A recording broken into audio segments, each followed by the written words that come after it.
Model স্কুলে অধ্যয়নরত দ্বিতীয় শ্রেণীর শিক্ষার্থীদের স্নেহ এবং অভিভাবকদের সালাম জানিয়ে আমি আজকে দ্বিতীয় শ্রেণীর ইংরেজি ক্লাস শুরু করতে যাচ্ছি। ইংরেজি তোমাদের প্রথম যে সমাধান করতে হবে, প্রথম যে তোমাকে উত্তর দিতে হবে সেটা হচ্ছে ডু ইংলিশ। এটা অত্যন্ত গুরুত্বপূর্ণ জিনিস, ভালো করে খেয়াল করবে তোমরা। এইখানে সমালোচনা আমি লিখতে চাচ্ছি এবং এভাবে লিখতে হবে, এটি দুঃখী বিড়াল আঁকো, এটি সুখী বিড়াল আঁকো, এগুলো তোমাদের বই রয়েছে। তাহলে এটা হবে ড্র, DRA, ড্র এ। দুঃখী হলে হবে sad cat, draw a sad cat. এটি সুখী বিড়াল আঁকো, ড্র এ হ্যাপি ক্যাট। তাহলে ড্র এ স্যাড ক্যাট, একটি দুঃখী বিড়াল আঁকো। এরপরে 2 নম্বরটা হচ্ছে তিনি প্রজাপতি, না ভুল হলো, 3টি প্রজাপতি আকাশে ওড়ে। ওড়ে থাকলে একটা হবে, আবার উঠছে থাকলে আরেকটা হবে। 3টি প্রজাপতি আকাশে ওড়ে, তাহলে 3, THR 3, BUTTER butter, FLIES flies. Butterfly বানানটা BUTT বাটার, FLY ফ্লাই। তাহলে FLY ফ্লাই ছিল, কিন্তু ওয়াই এখানে নাই, দেখা যাচ্ছে না। FLIES, BUTTER butter, BUTTER butter, FLIES flies. বানানটাকে ছিল FLY fly, FLY fly. Y নাই, নতুন যুক্ত হলো আই এবং ইএস। এটাই তোমাদের নাম্বার পরিবর্তনের নিয়ম, যখন শেখাবো তখন বুঝতে পারবে। তাহলে 3 বাটারফ্লাইস আকাশে উড়ে, 3 butterflies fly in the sky. 3 butterflies fly in the sky. আবার খেয়াল করো, 3 butterflies fly in the sky, 3টি প্রজাপতি আকাশে ওড়ে। আর যদি বলা হয় 3টি প্রজাপতি আকাশে উড়িতেছে, 3 butterflies are flying in the sky. যাই হোক, পরের ব্যাপার পরে যা হবে। আপাতত যা ছোট অনুবাদটা এটাই। গোলাপগুলো লাল, অবশ্যই এখানে দি হবে, দি রোজ। হ্যাঁ, যেমন দি কাউ, দি ডগ, এভাবে ব্যবহার করতে হয়। দি রোজ না হয় হবে দি রোজেস, দি ROS, রোজেস। তাহলে গোলাপগুলো বলাতে এটাকে বহুবচন করা হলো, দি রোজেস। অবশ্যই এর সঙ্গে আর হবে, ইজ হবে না।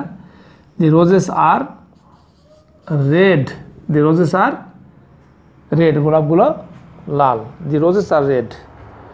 যেমন থাকে 3টি গোলাপ লাল, তখন 3 রোজেস আর রেড, তখন আর দি ব্যবহার করা যাবে না। তাহলে দি রোজেস আর রেড। এরপর তাদের 3টি ষাঁড় আছে হলে একটা হবে, ছিল হলে একটা হবে। তাহলে তাদের হবে দে মানে তাহারা, কিন্তু যখনই আমি বলব তাদের আছে, দে হ্যাভ। আর তাদের ছিল, দে হ্যাড।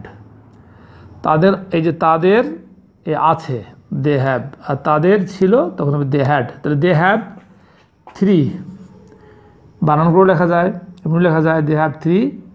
ষাঁড়ের ইংরেজি অক্স, কিন্তু এখানে অক্স বড় লেখা যাবে না। 3 এটা একটা সংখ্যাবাচক বহুবচন আর কি। They had 3 OXEN oxen, OXEN oxen, they have 3 oxen. তাহলে অক্সের বহুবচন হচ্ছে অক্সেন, অক্সের প্লুরাল নাম্বার হচ্ছে অক্সেন। এখানে এন হলে অক্স হতো, 1 হলে অক্স হতো, যখন 2 হবে তখন অক্সেন, 3 অক্সেন, 4 অক্সেন, এরকম চলতে থাকবে। এটা খেয়াল করবা, যেমন এখানে বাটারফ্লাই হয়েছে সেরকমই। They have 3 oxen. সর্বশেষ যে অনুবাদটা রয়েছে সেটা আছে বিন্দুগুলো যুক্ত করো। এটা হবে joint, JOINT, joint, DOTS, dots, joint the dots. Joint না, join, joint the dots, JOIN, join, joint the dots, JOIN, join মানে যুক্ত করা, জয়েন্ট দি ডটস, বিন্দুগুলো যুক্ত করো। এখন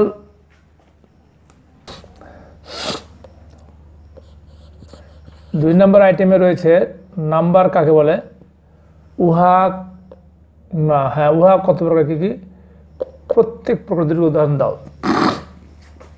তাহলে নাম্বার কাকে বলে? নাম্বার হচ্ছে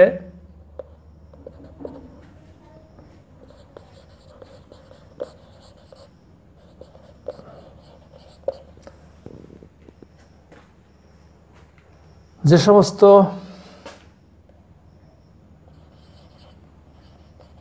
এটা নাউন, এটা কি নাউন, বিশেষ্য পদ বলে নাউন, যে সমস্ত নাউন বা প্রোনাউন, নাউন কথাটা লাগে প্রো লাগানো হচ্ছে, প্রোনাউন, যে সমস্ত নাউন বা প্রোনাউন দ্বারা, নাউন হচ্ছে সর্বনাম বিশেষ্য, আর প্রোনাউন হচ্ছে সর্বনাম। নাউন হচ্ছে যে কোনো নাম, যেমন রহিম, করিম ব্যক্তির নাম, ঢাকা, চিটাগাং কোনো জায়গার নাম, কাউ, ডগ পশু বা প্রাণীর নাম, এই নামগুলো হচ্ছে নাউন। আর প্রোনাউন হচ্ছে নাউনের বদলে যে ওয়ার্ড বসে, যেমন হি, শি, ইট, দে, এরকম, এগুলো হচ্ছে প্রোনাউন। তো যে সমস্ত নাউন বা প্রোনাউন দ্বারা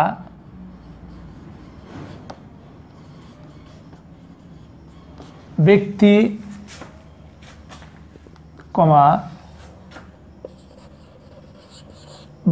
বা প্রাণীর সংখ্যা বোঝায়,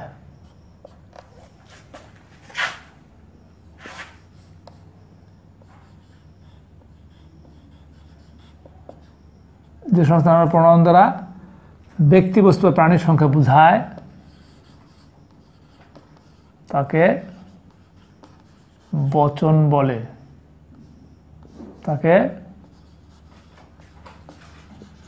বচন হচ্ছে বাংলা, তাকে নাম্বার বলে, তাকে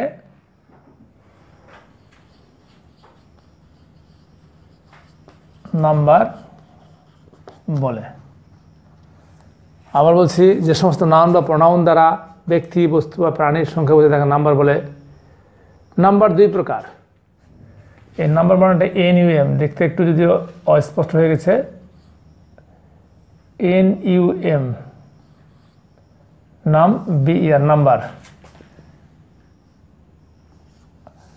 নাম্বার কয় প্রকার, উহা কয় প্রকার, উহা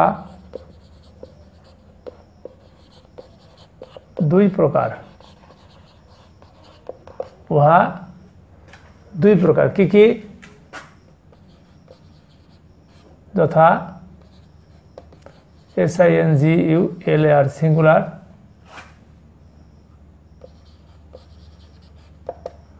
যথা SINGULAR সিঙ্গুলার,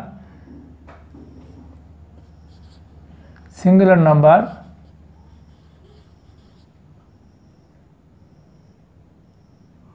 নিচে নিচে লিখে দিই,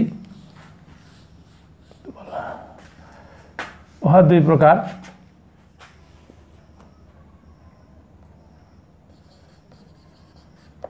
যথা এক, এখানে লিখে দেওয়া যায়, জায়গা আছে যেহেতু, এক singular number, SUNGULAR singular, NUM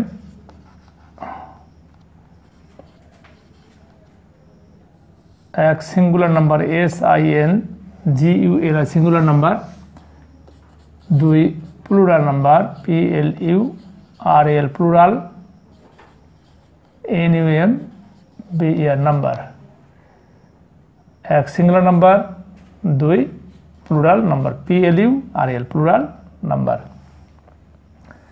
তো নাম্বার দুই প্রকার, এক সিঙ্গুলার নাম্বার, দুই প্লুরাল নাম্বার। এখন প্রত্যেক প্রকারের দুটি করে উদাহরণ দাও। এখন singular number, SINGULAR singular, NUM BER singular number, যেমন cow, dog. Plural number, PLURAL plural, NUM BER plural number, cows, dogs. সহজ উদাহরণ দিলাম, আর অনেক উদাহরণ রয়েছে। কাউ, ডগ দিলাম, আর কাউ থেকে কাউজ, ডগ থেকে ডগস দিলাম, এটাই যে নিয়ম তা নয়, এরা অনেকগুলো নিয়ম রয়েছে, আমরা পরে যখন শেখাবো তখন তোমাদের কাছে সহজ হয়ে যাবে। আপাতত নাম্বার সংক্রান্ত এটুকুই ছিল। আবার বলছি, যে সমস্ত নাউন বা প্রোনাউন দ্বারা ব্যক্তি, বস্তু বা প্রাণীর সংখ্যা বোঝায় তাকে নাম্বার বলে। উহা দুই প্রকার বা নাম্বার দুই প্রকার, যথা 1 নম্বর singular number SIN GULR singular NUMBR number, 2 PLURL plural NUMBR number plural number. বাংলায় এটা একবচন বহুবচন, একবচন ও বহুবচন সিঙ্গুলার নাম্বার এবং plural number. Singular number SIN GULR singular NUMBR number, আমি যেভাবে ধরে ধরে পড়ছি রিভিশন দিচ্ছি এভাবে তো রিভিশন দিবা। SIN GULR singular NUMBR number cow dog, PLURL plural number cows dogs. তোমরা বলো প্লুরাল, প্লুরাল না প্লুরাল, প্লুরাল। এইগুলো তোমাদের নাম্বার সংক্রান্ত। সেন্টেন্স আইটেমটি মেক সেন্টেন্স সমান দিয়ে লেখা যাবে না, এটা খেয়াল করবা। ফ্রি, এখন যদি আমি লিখি ফ্রি মানে আমার খুব ভালো মনে আছে, তোমাদের এটা পড়িয়েছি, স্মরণ করে দিচ্ছি আবারও। দি বুকস মানে বইগুলো, the books are for, the books are for, বানানটা ভুলে গেল, FR for, FRW free, DIS dis, TRI tree,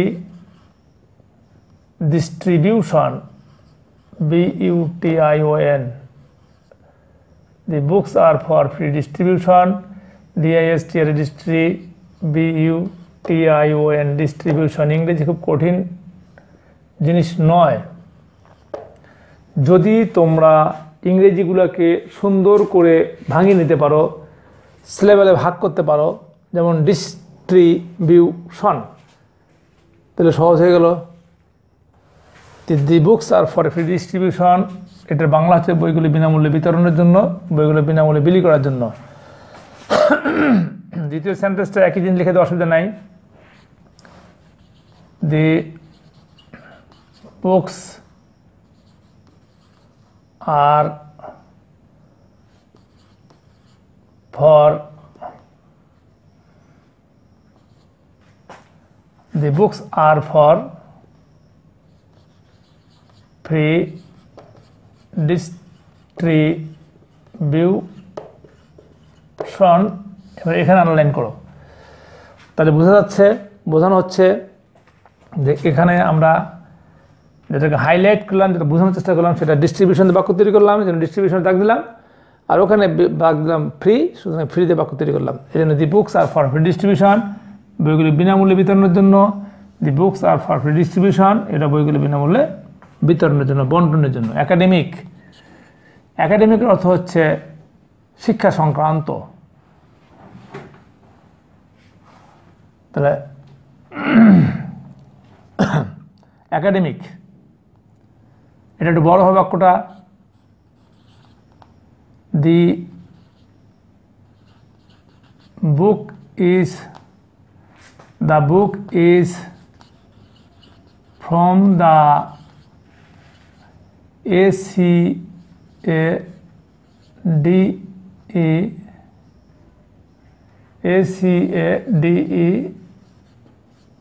ACADEMIC, academic. The book is from the academic year 2000। তুমি বসিয়ে দাও এখানে, তবে যেটা বিগত সাল সেই সাল বসাবা, বসিয়ে দিলাম 13। The book is from the academic year 2013। কথাটা মানে এরকম, আসলে বইটা 2013 শিক্ষাবর্ষ থেকে চালু আছে, প্রচলিত আছে, সেটাই বোঝাচ্ছে এটা মানে। The book is from the academic year 2013, বইটা 2013 শিক্ষাবর্ষ থেকে প্রচলিত হয়েছে, চালু রয়েছে। কাইন্ড মানে দয়ালু, তোমাদের বইয়ের পিছনের পৃষ্ঠে একটা বাক্য রয়েছে, GOD, god is kind. God is kind মানে সৃষ্টিকর্তা দয়ালু, সৃষ্টিকর্তা দয়ালু। গড ইজ কাইন্ড, সৃষ্টিকর্তা দয়ালু। এখন তুমি হি ইজ কাইন্ড, তিনি দয়ালু। হি ইজ ভেরি কাইন্ড, তিনি খুব দয়ালু, এরকম বাক্য হতে পারে। ইন্ড ইনটা একটু সমস্যা রয়েছে, দেখবা বাক্যটা কীরকম লিখতে হয়। দ্য স্টোরি ইজ ইন লেখা যাবে না, STORY, story is ENDED, ended করে দিতে হবে। যদিও এখানে ইন্ড দেয় বাক্য এরকম ব্যবহার করে কিন্তু নিয়ম বা নজির রয়েছে, তাহলে গল্পটি সমাপ্ত। দি story is ended, the story is ended.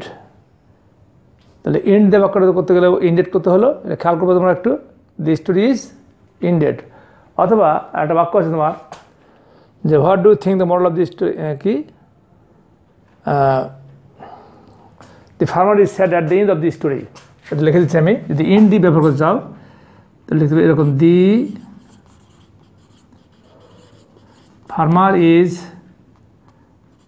Farmer is sad ব্যথিত at the end, the farmer is sad at the end of the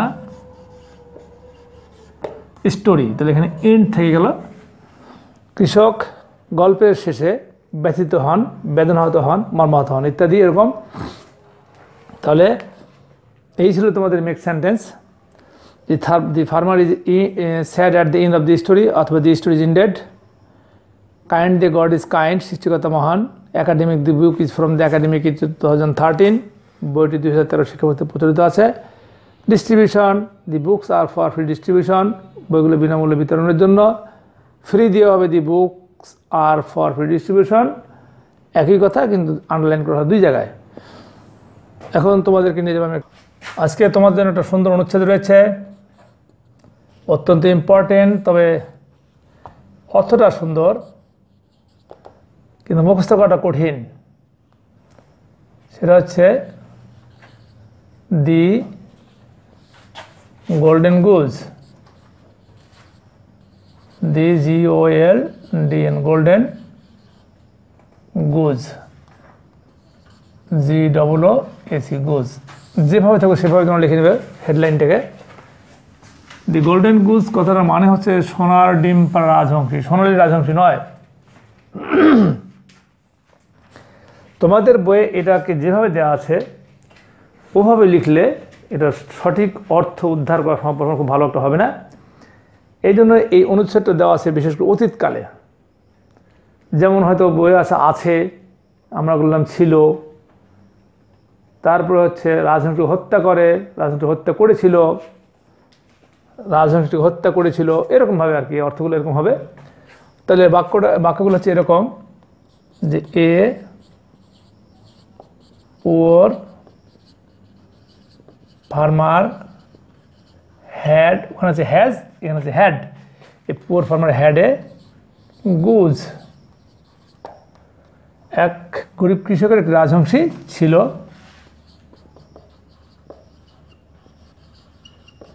everyday কমা, খেয়াল রাখবে এভরিডে পরে কমা হবে। Everyday, after dinner, after breakfast, এই শব্দের উপরে কমা হয়, এটাকে অ্যাডভার্ব বলা হয়। তাহলে everyday the farmer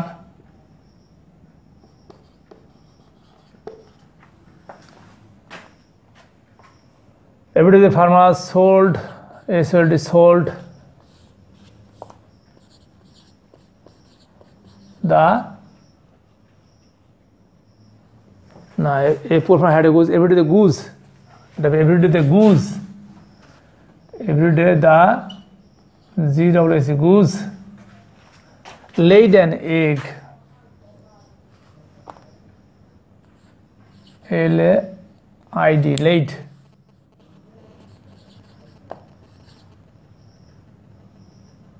and egg। তাহলে অর্থটা কি দাঁড়ালো? A poor farmer had a goose, একজন গরিব কৃষকের রাজহংসী ছিল। Everyday the goose laid an egg, প্রতিদিন রাজহংসীটি একটি করে ডিম পারত। ইট ইজ আছে ওখানে বইয়ে, এখানে it was a GOLDEN, golden, it was a golden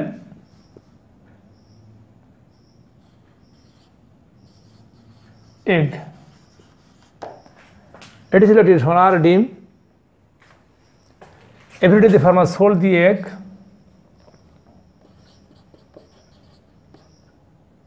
EVERY every day অবশ্যই comma the farmer every day the farmer FARMER farmer sold sell থেকে sold every day farmer sold the egg. এ পর্যন্ত যে অর্থগুলো দাঁড়ালো, এক গরিব কৃষক রাজহংসী ছিল। Every day the goose laid an egg, প্রতিদিন রাজহংসী ডিম পারত। ইট ওয়াজ এ গোল্ডেন এগ, এটি ছিল একটি সোনার ডিম। Every day the farmer sold the egg, প্রতিদিন কৃষক ডিমটি বিক্রি করত।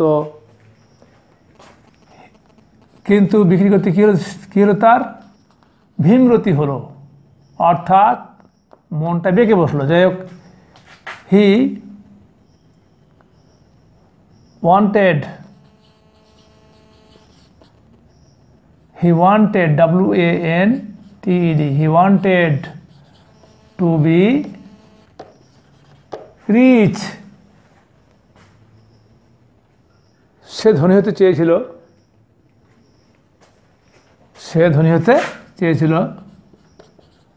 he thought, thought, think থেকে থট হয়ে গেছে, থট, he thought, আর বলছি he thought, উচ্চারণ হবে থট,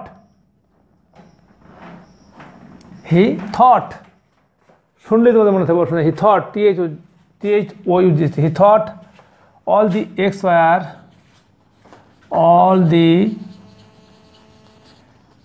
were inside the